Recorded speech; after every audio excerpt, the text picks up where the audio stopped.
Oke, bismillahirrahmanirrahim. Assalamualaikum warahmatullahi wabarakatuh.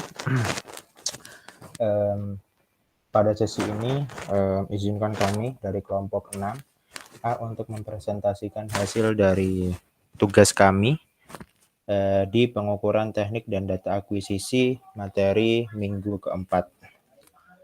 Next. Nah, untuk anggotanya kami perkenalkan kembali. Ada saya sendiri, Rizana Chandra, Tutur Bagus Sajiwo, Rishad, dan Saldi Ramdhani dengan NIM tertera di slide. Next.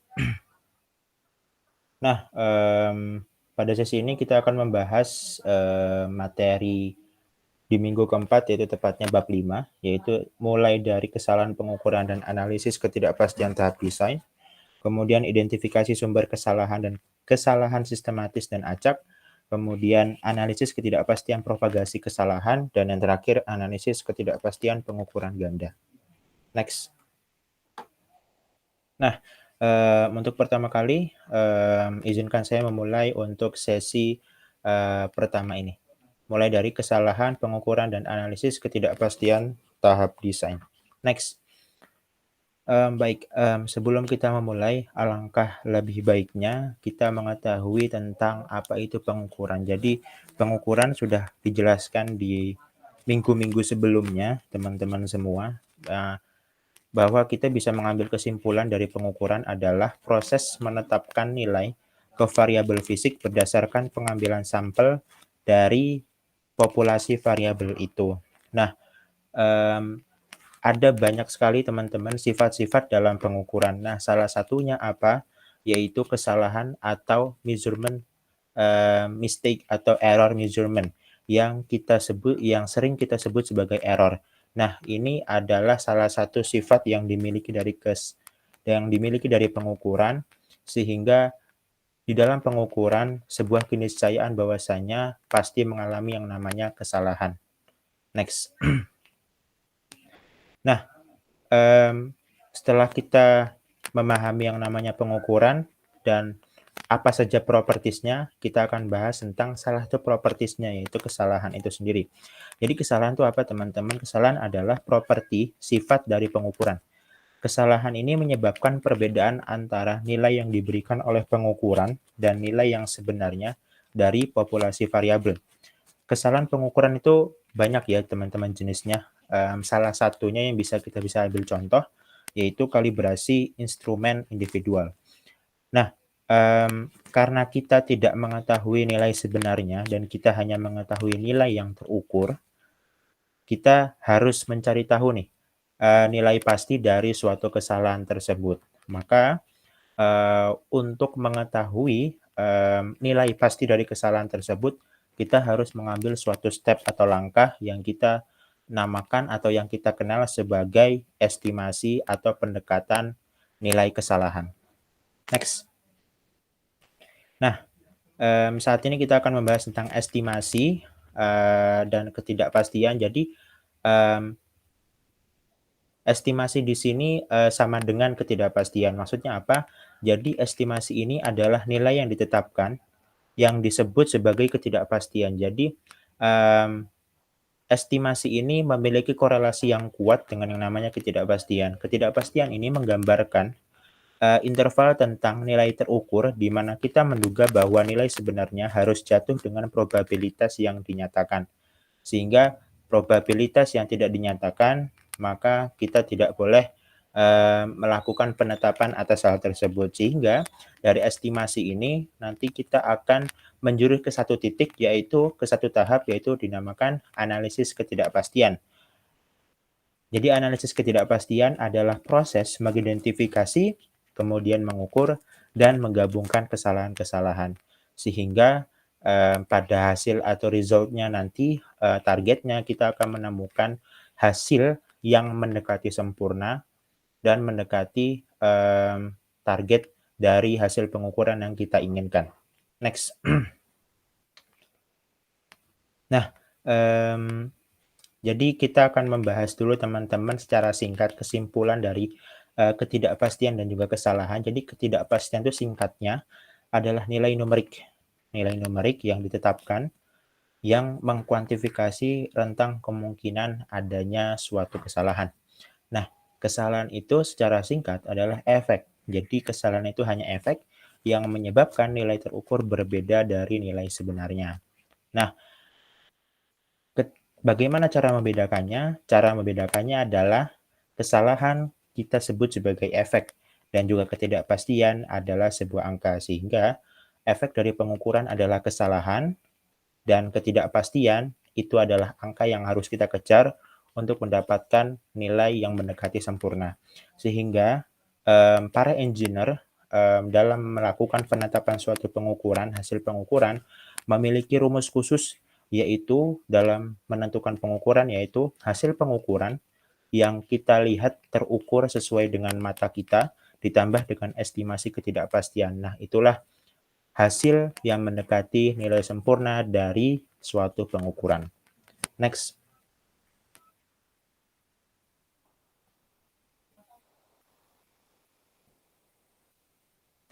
Nah, kita lanjut ke jenis kesalahan. Jadi, jenis kesalahan di dalam pengukuran, khususnya di dalam teori statistika dan probabilistik, itu ada dua, teman-teman.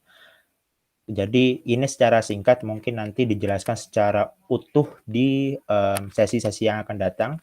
Jadi kesalahan sistematis itu menggeser rata-rata sampel dari rata-rata sebenarnya dengan jumlah yang tetap dan dalam sampel dari banyak pengukuran. Kemudian kesalahan acak itu menyebabkan distribusi nilai terukur tentang rata-rata sampel. Nah, pengukuran yang akurat, ya ini perlu digarisbawahi teman-teman semua, bahwa pengukuran yang akurat adalah pengukuran yang mengandung sejumlah kecil kesalahan sistematik dan acak. Jadi tanpa adanya kesalahan sistematik dan acak, maka pengukuran tersebut tidak bisa kita katakan bahwa pengukuran tersebut akurat, presisi, dan tepat sasaran.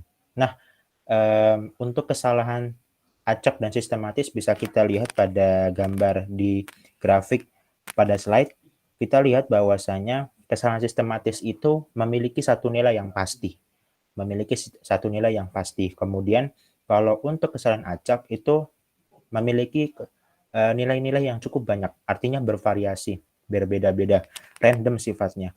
Sehingga kalau kita bisa membedakan antara dua hal ini, kesalahan sistematis memiliki satu nilai yang itu pasti, kemudian kalau random kesalahan acak itu memiliki nilai yang sangat banyak dan itu sifatnya acak dan tidak disengaja. Next.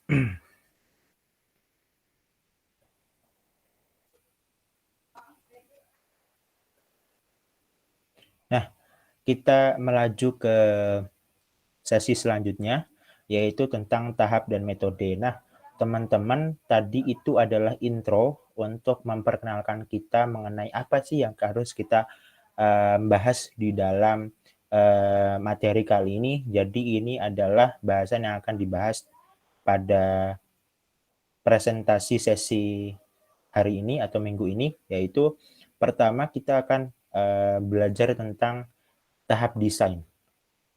Kemudian yang kedua adalah pengukuran tunggal dan yang ketiga atau yang terakhir yaitu pengukuran ganda. Jadi ketiga hal ini adalah suatu tahap atau metode yang akan dilakukan oleh para engineer dalam melakukan pengukuran sehingga nanti dari tahap-tahap ini akan dihasilkan beberapa rumusan yang mana rumusan tersebut diharapkan dapat mendekati nilai pengukuran yang kita inginkan, sehingga hal ini akan meminimalisir dari terjadinya gap atau kesenjangan nilai yang terlalu jauh dibandingkan nilai pengukuran atau nilai statistik yang telah kita tetapkan sebelumnya. Next. Nah, kita akan masuk ke design stage atau tahap pertama, metode pertama dalam pengukuran teori statistik dan probabilistik. Jadi analisis ketidakpastian tahap desain itu mengacu pada analisis yang dilakukan pada tahap perumusan sebelum pengujian. Jadi design stage itu lebih kepada tahap awal dalam perumusan sebelum pengujian. Nah, kemudian tahap desain stage ini memberikan perkiraan ketidakpastian minimum berdasarkan instrumen dan metode yang dipilih. Kemudian juga membedakan antara kesalahan sistematis dan acak mungkin terlalu sulit untuk menjadi perhatian utama dalam tahap ini. Sehingga tahap ini itu targetnya bukan menemukan hasil, tapi memulai langkah awal untuk melanjutkan tahap-tahap atau metode-metode yang akan datang. Yang menjadi pertimbangan atau titik poin yang menjadi acuan di sini adalah hanya sumber kesalahan atau error source dan ketidakpastian yang ditetapkan secara umum. Nah, demikian itu adalah 4 dan 3 hal mengenai ciri-ciri dari design stage. Next. Nah, kita masuk ke pembahasan selanjutnya, yaitu the zero order uncertainty atau disebut sebagai ketidakpastian orde 1. Nah, ketidakpastian orde 1 ini kita bisa sebut sebagai U0 ya. U0 adalah perkiraan ketidakpastian acak yang sifatnya random tadi, yang diharapkan yang disebabkan oleh hamburan data karena resolusi instrumen. Untuk rumusnya, UO sendiri atau ketidakpastian orde 0, yaitu sama dengan setengah resolusi, atau kita juga bisa sebut sebagai 1 LSD. Next.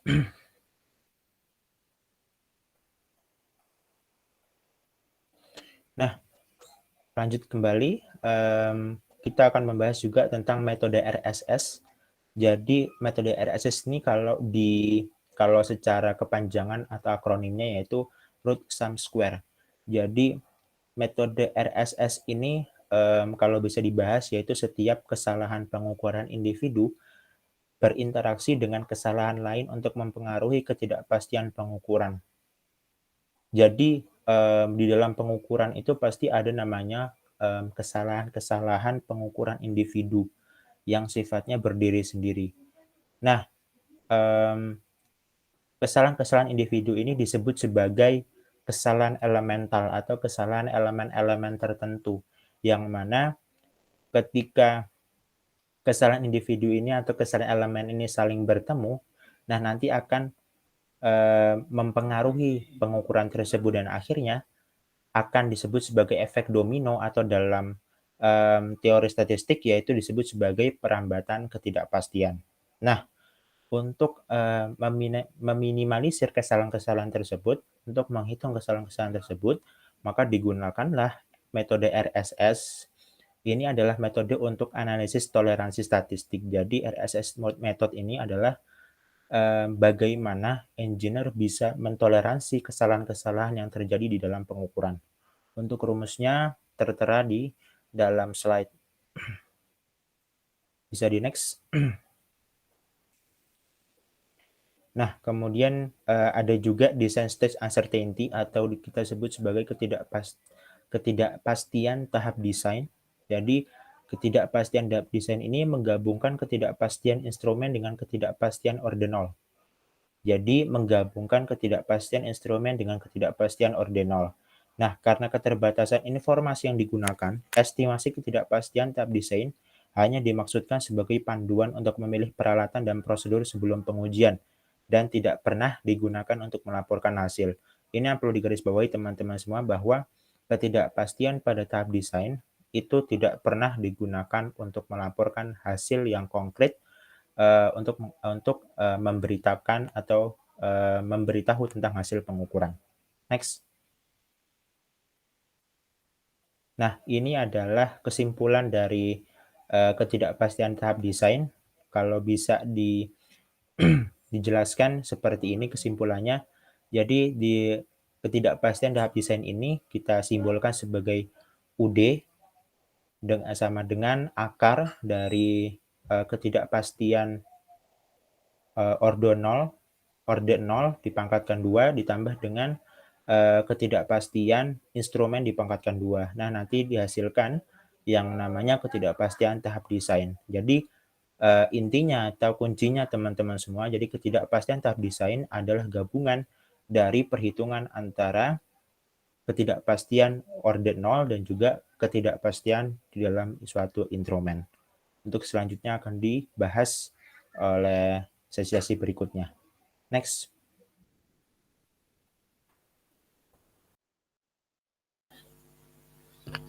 Oke, selanjutnya ke materi identifikasi sumber kesalahan dan juga kesalahan sistematis dan juga kesalahan acak ya. Next.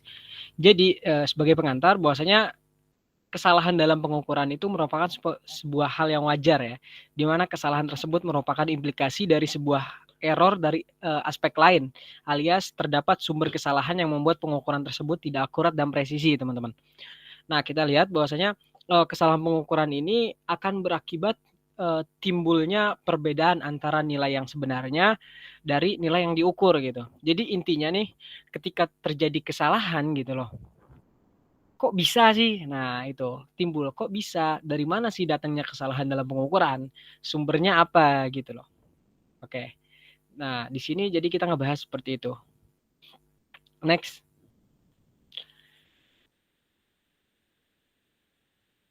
Oke. Bentar. Jadi dalam pengukuran kita mengetahui bahwasanya proses pengukuran secara umum itu terdiri dari 3 step ya, calibration, data acquisition, and data reduction. Jadi dengan mempertimbangkan proses pengukuran tersebut gitu tuh, kita dapat menentukan sumber kesalahan bahwasanya secara umum terdapat dari proses pengukuran tersebut gitu loh. Dengan konsep sederhana dan bahasa yang sehari-hari, jadi kita dapat klasifikasikan sumber kesalahan dalam pengukuran itu jadi 3. Pertama, kesalahan dari instrumen tersebut gitu. Dan yang kedua, kesalahan yang bersumber dari lingkungan atau alam sekitarnya gitu. Di mana tempat kita mengukur dan mungkin tekanannya beda antara satu tempat kita mengukur dengan yang lain. Terus yang ketiga itu kesalahan bersumber pada personal atau yang mengukur itu, pengukur. Seperti itu. Next. Nah, kita membahas bahwasanya kesalahan yang bersumber dari alat ukur. Apa sih sebenarnya gitu? Jadi ketidaksempurnaan alat ukur merupakan salah satu hal yang menyebabkan kegiatan pengukuran itu menjadi kurang maksimal. Jadi misalnya kesalahan pas kalibrasi. Jadi faktor usia alat dan juga hal-hal yang lain gitu. Di mana menjadi faktor primer kenapa kesalahan alat ukur itu bisa terjadi. Contohnya ya, kalau misalnya kita mengukur, kita perhatikan alat ukurnya, instrumennya itu, bahwasanya ketidaksempurnaan pembuatan alatnya mungkin bisa terjadi di mana pabriknya itu tidak sempurna dalam membuat alat ukurnya, gitu. Dan saat itu mungkin terjadi kesalahan kalibrasi seperti itu. Dan jadi untuk menguranginya terjadi penyimpangan pengukuran sampai seminimal mungkin, maka seharusnya ya alat ukur yang akan dipakai itu harus dikalibrasi terlebih dahulu gitu teman-teman. Nah, jadi kalibrasi ini sangat diperlukan. Nah, jadi untuk mengecek kebenaran skala ukurannya, juga untuk menghindari sifat-sifat yang merugikan dari alat ukur, seperti nanti kestabilan nolnya, terus nanti kepasifan, dan banyak hal lainnya dah, nanti seperti itu. Jadi intinya gitu. Next.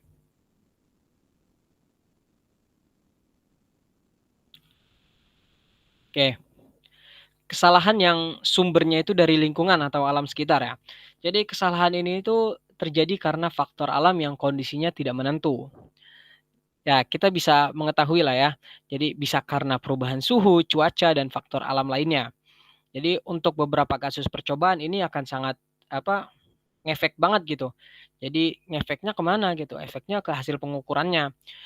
Contohnya ya, jadi kita bisa lihat ketika mengukur ada perbedaan suhu atau tekanan lingkungan yang menyebabkan nanti terjadinya galat pada hasil alat ukur. Seperti itu. Dan kita juga melihat ketika nanti terjadi perbedaan suhu atau bisa jadi itu nanti yang bisa jadi memengaruhi benda yang diukur atau memengaruhi alat ukurnya itu sendiri gitu loh. Karena alat ukur itu disetting dia untuk dalam kondisi seperti apa, jadi ketika di kondisi yang berbeda, itu nanti akan terjadi bahasanya tuh penyimpangan nilai. Nah itu ya tadi, kesalahan yang bersumbernya dari lingkungan tersebut, seperti itu. Next. Nah, yang selanjutnya itu kesalahan yang bersumber dari personal atau pengukurnya individu ya. Di mana kesalahan-kesalahan yang disebabkan oleh manusia itu sangat umum ya, lazim, itu sering terjadi. Penyebabnya itu bisa karena kurang konsentrasi pengukurnya, atau mungkin dia salah penggunaan, atau mungkin dia nggak mampu menggunakan alat itu, metodenya salah, nggak sesuai prosedur alat ukurnya. Nah, jadi kesalahan paralaks ini adalah paling umum gitu loh. Kesalahan ini disebabkan karena seseorang itu sedang melakukan percobaan, salah posisi, atau ya gitulah. Posisinya mungkin nggak benar saat melihat dan mengamati objek gitu. Contohnya ya tadi, pengukur menggunakan metode pengukuran yang tidak sesuai prosedur, atau ya kita bisa bilang semaunya sendiri gitu loh. Padahal alat ukur itu dibuat sesuai agar hasil pengukurannya itu presisi dan akurat, itu ada prosedurnya gitu loh, prosedurnya. Jadi untuk menghasilkan pengukuran yang lebih akurat dan presisi, kita harus ini juga mengikuti prosedur yang sesuai dengan alat ukur itu. Jadi kita bisa melihat, bisa jadi kesalahan itu karena kondisi manusianya ya. Bisa jadi karena manusianya itu lagi, bisa jadi ya karena badannya kurang sehat gitu, tapi jadi bisa memengaruhi proses pengukuran yang akibatnya hasil pengukurannya itu jadi kurang tepat gitu. Contohnya nih kalau gitu, misalnya kita ngukur diameter poros dengan jangka sorong gitu. Jadi kalau misalnya orang yang ngukur ini kurang sehat gitu, nanti pas ngukur itu bisa jadi pas dia lagi demam atau apa kan gemeter tuh. Nah itu akan posisi alat ukur terhadap benda ukur tuh sedikit mengalami perubahan gitu. Jadi akibatnya kalau nggak kontrol nih, hasil pengukurannya juga akan menyimpang gitu loh. Dan kita bisa lihat bahwasanya dengan kondisi seperti itu, orang yang nggak sehat terus badan gemeter tadi, penglihatannya juga sudah kurang jelas meskipun pakai kacamata. Jadi pembacaan skala ukur juga bisa nggak tepat gitu loh. Nah, tadi yang seperti dicontoh juga kesalahan karena metode pengukuran yang digunakan ya, seperti tadi semaunya sendiri, dan juga kesalahan karena pembacaan skala ukur dari pengukur itu sendiri, dan ada beberapa faktor yang harus dimiliki seseorang akan melakukan pengukuran. Jadi kayak pengukur itu harus memiliki pengetahuan teori tentang alat ukur itu sebenarnya, biar dia tuh sebelum memakai, dia tahu agar sesuai prosedur dan tetap hasilnya itu lebih akurat dan presisi gitu loh, dan juga memiliki pengetahuan tentang sumber-sumber yang dapat menyimpulkan penyimpangan dalam pengukuran gitu kan, dan sekaligus dia tahu gitu loh bagaimana cara mengatasinya. Dan ketiga itu dia harus memiliki kemampuan apa dalam persoalan pengukuran yang meliputi bagaimana menggunakannya gitu, bagaimana mengalibrasi dan bagaimana memeliharanya. Nah seperti itu. Next.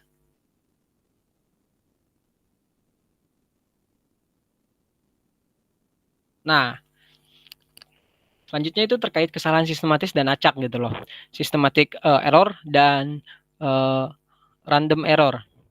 Jadi kita setelah mengetahui datangnya kesalahan pada pengukuran, kesalahan-kesalahan tersebut dapat diklasifikasikan menjadi dua gitu loh. Yaitu kesalahan sistematis dan kesalahan acak. Seperti itu. Next. Nah, kita bisa lihat bahwasanya random error atau kesalahan acak itu merupakan kesalahan yang tidak bisa dihindari. Mau seberapa hebat pun alat yang digunakan gitu loh. Mau seteliti apapun si penggunanya, jadi jenis kesalahan ini akan tetap ada dan tidak bisa hilang gitu. Jadi kesalahan ini contohnya ya kesalahan personal. Kesalahan personal itu yang tadi disebutkan sebelumnya, itu merupakan kesalahan random gitu loh. Manusia tidak dapat mengukur dengan sangat tepat gitu loh. Selalu aja ada ketidaksempurnaan gitu dalam melakukan pengukuran. Misalnya kesalahan tadi yang disebutkan kesalahan paralaks, kesalahan dalam menentukan letak suatu titik, dan juga banyak lah ya. Terus kesalahan random juga kesalahan yang terjadi ketika kita tuh berusaha melakukan pengukuran dengan tepat, tapi selalu aja terjadi sedikit salah dalam menentukan apa yang dianggap tepat karena ketidaksempurnaan alat dan manusia sendiri gitu. Dan selanjutnya systematic error. Jadi systematic error itu kesalahan-kesalahan yang secara umum berkaitan dengan kesalahan pengaturan alat, tadi kalibrasi alat ukur atau pengaruh lingkungan yang tepat di mana pengukuran dilakukan. Dengan memahami hal tersebut gitu loh, contoh kesalahan sistematis tadi ya kita bisa ambil, maksudnya ketika meteran plastik yang digunakan tukang bangunan misalnya untuk mengukur jarak antara dua titik memanjang gitu loh, terjadi pemuaian gitu kan kalau kita belajar fisika kan.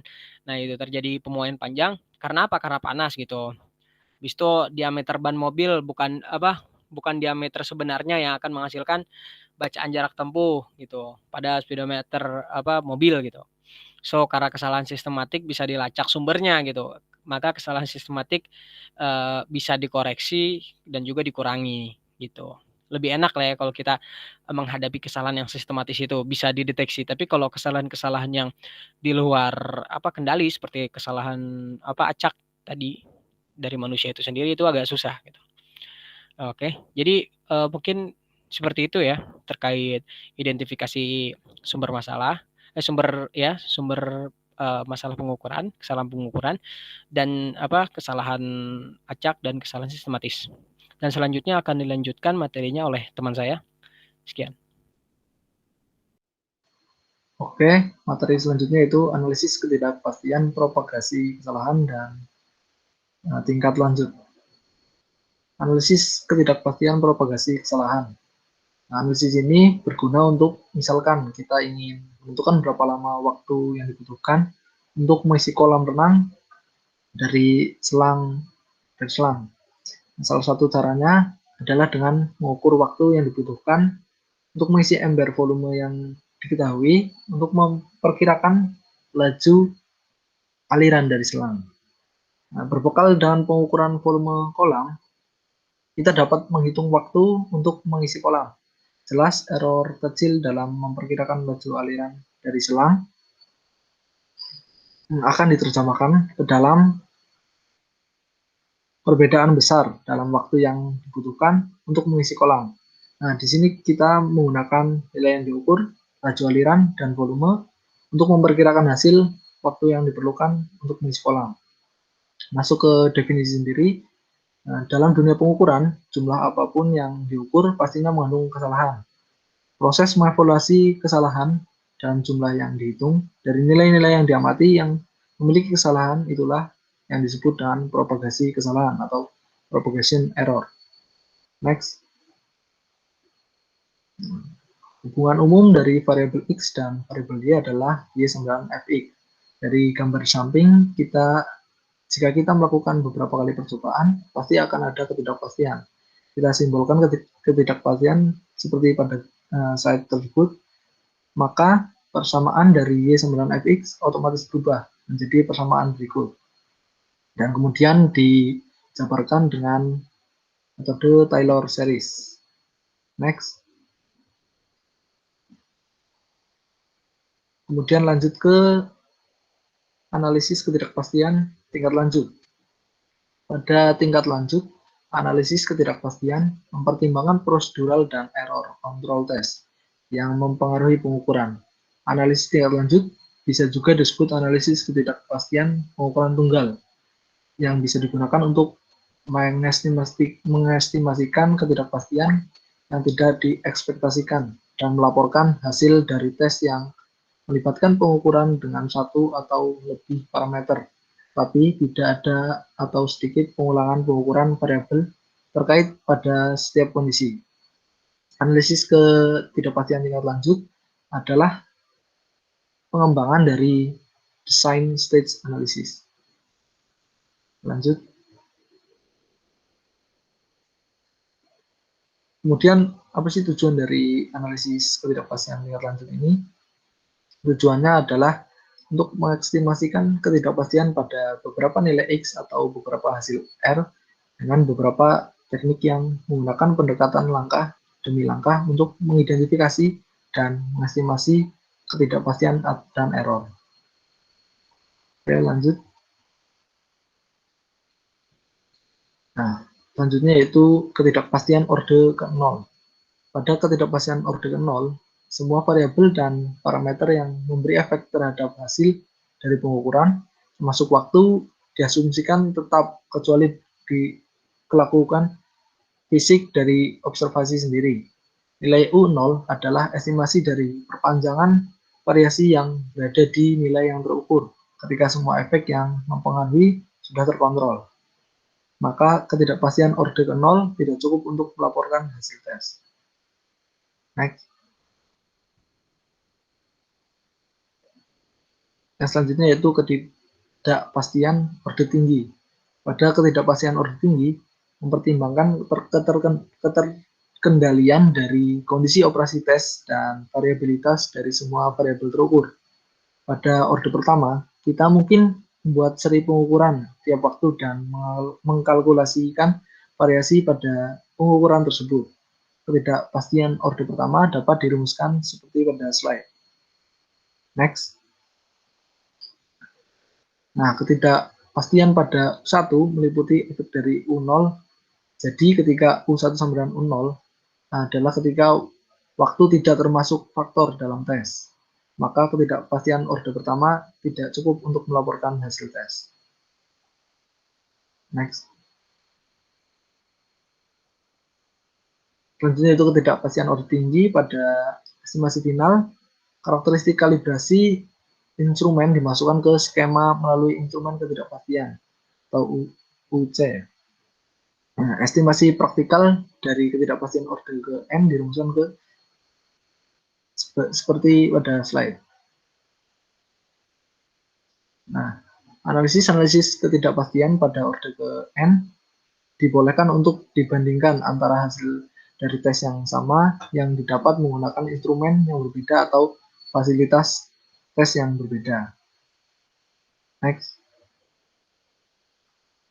Untuk prosedur menganalisis pengukuran tunggal dapat diilustrasikan seperti pada gambar di samping ini. Ya, seperti itu untuk materi mengenai analisis ketidakpastian, propagasi kesalahan dan tingkat lanjut. Selanjutnya akan dijelaskan oleh teman saya.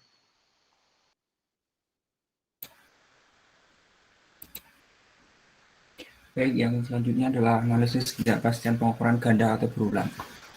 Untuk mendapatkan hasil pengukuran yang akurat, diperlukan pengukuran secara berulang. Peroleh hasil pengukuran sebanyak n kali. Berdasarkan analisis statistik, nilai terbaik untuk menggantikan nilai benar atau eksternal adalah nilai rata-rata dari data yang diperoleh atau n. Sedangkan untuk nilai ketidakpastiannya atau delta X dapat digantikan oleh nilai simpangan baku nilai rata-rata sampel. Secara matematis dapat ditulis sebagai berikut. Berikut persamaannya dan berikut keterangannya. Oke. Penentuan banyak angka yang boleh disertakan pada pengukuran berulang adalah dengan mencari ketidakpastian relatif pengukuran berulang tersebut. Ketidakpastian relatif dapat ditentukan dengan membagi ketidakpastian pengukuran dengan nilai rata-rata pengukuran. Secara sistematis dapat ditulis sebagai berikut. Ketidakpastian relatif yaitu delta X kali 100%. Setelah mengetahui ketidakpastian relatifnya, aturan banyaknya angka yang dapat dilaporkan dalam pengukuran berulang adalah sebagai berikut. Yang pertama, ketidakpastian relatif 10% beratas 2 angka, kemudian ketidakpastian relatif 1% beratas 3 angka, dan ketidakpastian relatif 0,1% beratas 4 angka. Dan selanjutnya adalah koreksi untuk kesalahan berkorelasi. Instrumen yang sama digunakan untuk mengukur variabel yang berbeda, maka kesalahan sistematis instrumen antara variabel-variabel tersebut berkorelasi. Jika beberapa instrumen berbasis terhadap standar yang sama, maka ketidakpastian sistematis dalam standar diteruskan ke setiap instrumen. Oleh karena itu, error atau kesalahan ini berkorelasi atau berhubungan. Efek numerik dari kesalahan berkorelasi pada ketidakpastian tergantung pada hubungan fungsional antara variabel dan besarnya kesalahan sistematis unsur yang berkorelasi. Nah, perbedaan hasil R yang ditentukan melalui hubungan fungsional antara variabel identik terukur X ke I sampai L, di mana L adalah jumlah variabel independen yang terlibat. Setiap X ke I pada kesalahan sistematis unsur dengan ketidakpastian standar di BK, di mana K ke 1, 2, K mengacu pada masing-masing K elemen error atau kesalahan, Kemudian asumsikan H dengan K, elemen error ini berkorelasi antara variabel. Sementara sisanya tidak berkorelasi. Ketika kesalahan berkorelasi disertakan, ketidakpastian standar sistematik sistem oleh persamaan berikut.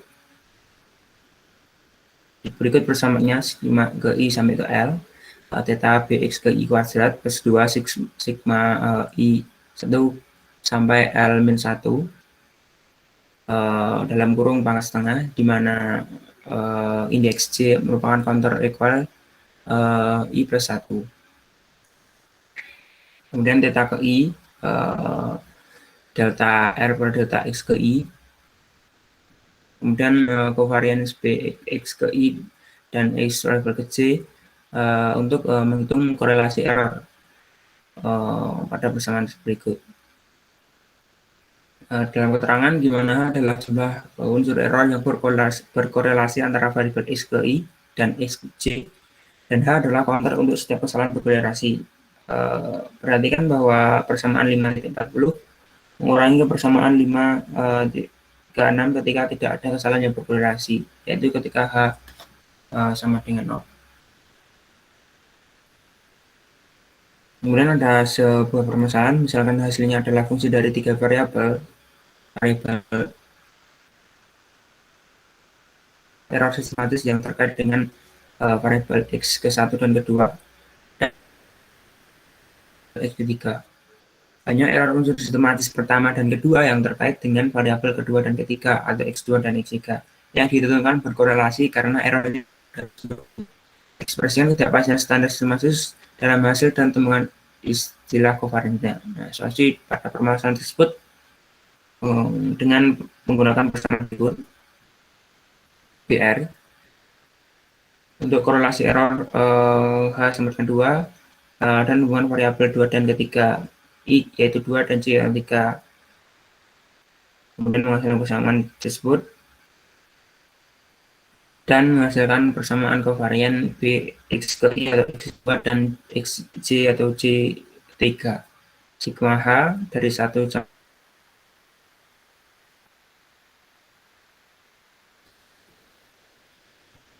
Oke, yang selanjutnya yaitu interval ketidakpastian sistematis non-simetrikal.